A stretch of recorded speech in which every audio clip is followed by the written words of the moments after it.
poppin', everybody? Welcome back to my channel. My name is Asia. I am a spiritual growth coach, and in today's video I wanted to talk about how you can tell your fear versus your intuition and how you can get more connected to your intuition. So into the video we go.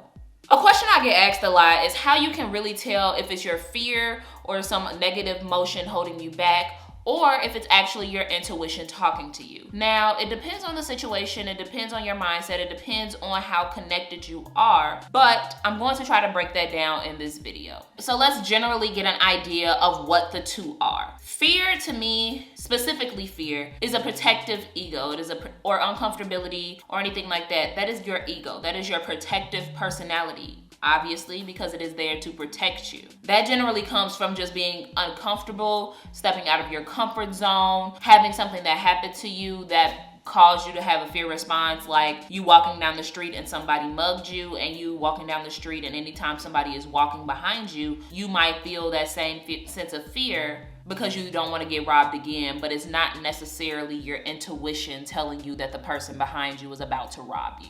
Does that make sense? Fear comes from limiting beliefs or negative experiences that you might have had, while on the other hand, intuition is your internal guide. That is you, that is your spiritual self, that is your connection to your higher self. It is your gut feeling of just knowing without a doubt, without any logical explanation, you just know. And with your intuition, it's not going to come in any specific form. Sometimes mine comes in me literally just knowing something out of nowhere, or it might be a picture that comes to my head, a little voice in my head might say a word and I'm able to put the whole idea together. But regardless, your intuition is non-rational reasoning. You have no reason, you have no understanding. You personally don't even know where you knew this information from. It's just that gut feeling, that heart feeling, and you know. Fear feels like, actually first, when you're asking yourself this question, you should really just be able to think about, okay, how am I feeling when I'm thinking about this certain thing? Say you're trying to decide whether you should or should not leave your relationship. Let me just say that, your romantic relationship. If you feel contracted or if you feel restricted, you start to cave in, you start to feel uncomfortable, it starts to go back into you, and you start to get a very negative feeling. Or senses of feeling bad. You might begin to overthink and start to really analyze the situation. You're like trying to use your mind to guide you to the right answer, and it's causing this internal contraction where your body just caves in. You're feeling really sad, really overwhelmed, and not sure still what to do. That is other negative emotions. That is your fear, that is your limiting beliefs, that is everything that is not your intuition. If you feel contracted, if you feel negative, if you feel hollow, if you feel like you're going inside yourself and you're trying to create an answer, that is not going to be your intuition. Anything that you come up with in that sense of feeling, you're not going to feel an answer.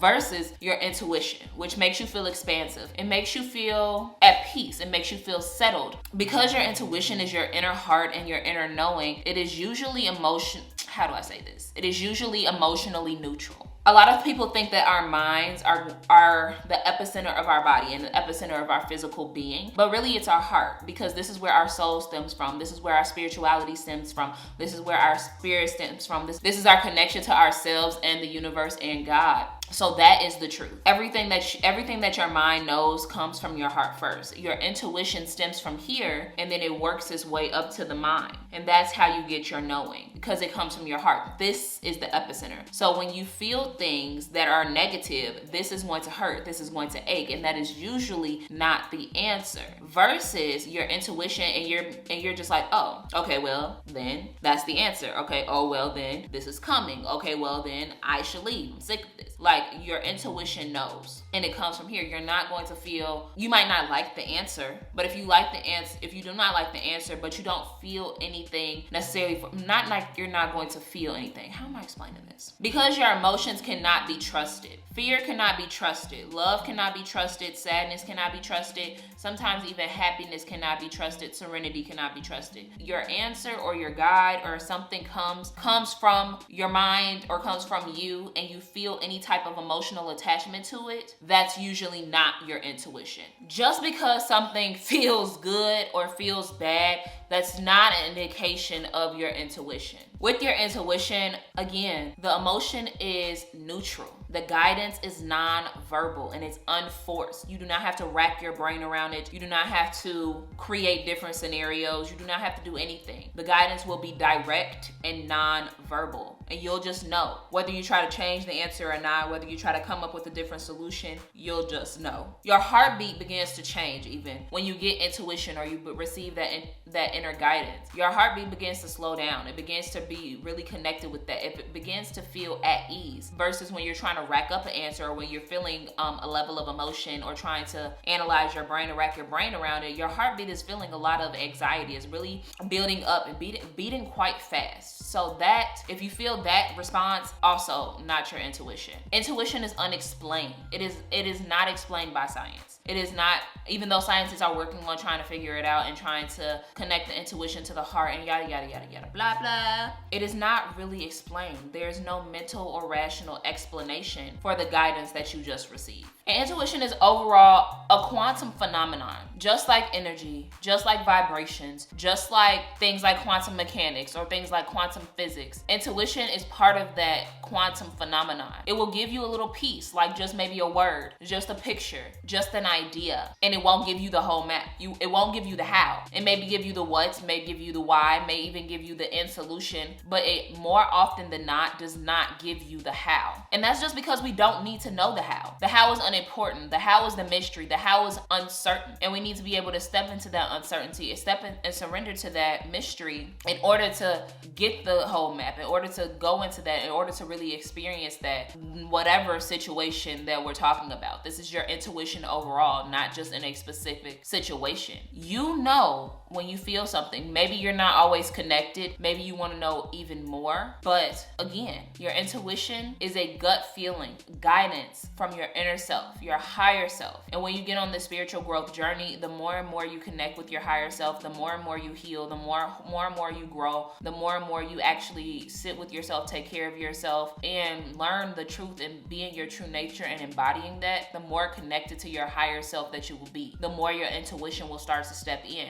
You don't need to know why. Say you're getting a job opportunity and you just know you want to say no. Say no. And you don't have to have a logical reason why you want to turn down the opportunity, whether it sounds like a good opportunity or a negative one. You don't have to know why you want to do that. You just have to know that you want to say no or yes. Whichever way you're guiding to, you do not have to try to change the answer of your intuition. When you know, and trust that. The more that you trust your intuition, the stronger it will become. Now I want to just add in 5 simple tips on how you can get more connected to your intuition on a day-to-day basis, or how to just use it every single day. 1, like I just said, well, maybe it's going to be 6. 1, like I just said, is to trust it, to trust yourself. If you hear something that's an inner guidance and you don't know why, you don't understand it, just go with it. Go with yourself, trust yourself fully. Do not be scared. Do not try to overanalyze. Do not try to change the answer. Just go with your first feeling and do that. 2 is to understand what intuition is and embrace it and embody it. Me explaining this video is 1 step closer to you understanding your intuition, but go even further beyond that. Go understand the vibrations of yourself. Understand how it works. Understand the quantum theories throughout the universe, because when you understand things and you're aware of things, it's easier to work with it. I was gonna say manipulate, but it's easier to work and connect with it when you understand it. Number 3 is to learn to quiet your mind. Like I said, most people think that the epicenter, most people think that the epicenter of yourself and the way you're going to get connected to yourself the most is through your mind. But your mind is literally like an ever moving, it's always going, it's always on the move. It's full of illusions, delusions, narratives, and creatives that are not actually facts. You have to learn to quiet your mind to get to the real, to get to the realness, to get to the connection, to get to feeling in your heart. When you're quieting your mind, maybe meditation, maybe just sitting in silence, maybe journaling, maybe taking a very deep shower and just trying to overall shut out the overactive thoughts. thoughts. Just being able to quiet your mind every day, doing breathing techniques. Taking that time to quiet your mind every day is taking that time to spend with yourself, to spend with your heart, to spend with your body, to spend with your mind, so that you can connect even deeper with your intuition. Number 4 is to ask a question and wait for the answer. Do not try to come up with an answer. What I learned recently is that anytime you ask yourself a question, your subconscious has to create an answer. The key is to just not create just any answer. Let the answer come to you, and you will know when that answer has come, because when you try to create the answer, it's not going to resonate. It's not going to feel right. Ask the question and sit and wait. Everything does not have to be instantaneous. It's gonna show, maybe it'll show itself in a person that you see. Maybe it'll show yourself in a TV show that you watch. Maybe it'll show itself in that quiet time that you're spending. Maybe it'll show yourself through somebody else talking to you, and the answer will show up. But just wait for that answer, because the answer is going to come from you, and you have all the answers that you will ever need. They're inside of you. So sit and wait. And the last one is to connect with your heartbeat. Connect with how your heart feels. When you feel your heart speeding up, you'll know that that's not your intuition. When you feel it calm, peaceful, serene, and just at its normal pace, and it's not, just being able to connect with the vibrations of your heart and the beating of your heart gets you a deeper connection to your spirit, your soul, yourself. And when you're connected to all of those things, your intuition naturally shines through. So that's all I have for you guys today. I hope you found this video helpful, and if you did, make sure to click the thumbs up button down below, because it really helps me out and helps grow my channel. And don't forget to subscribe and turn on the bell icon so you get notified every single time I post. Be sure to comment down below any more questions that you might have, any more videos that you want me to create. You know the drill, yada yada yada. Leave it in the comment section down below, and I'll see you guys in my next video. Bye guys.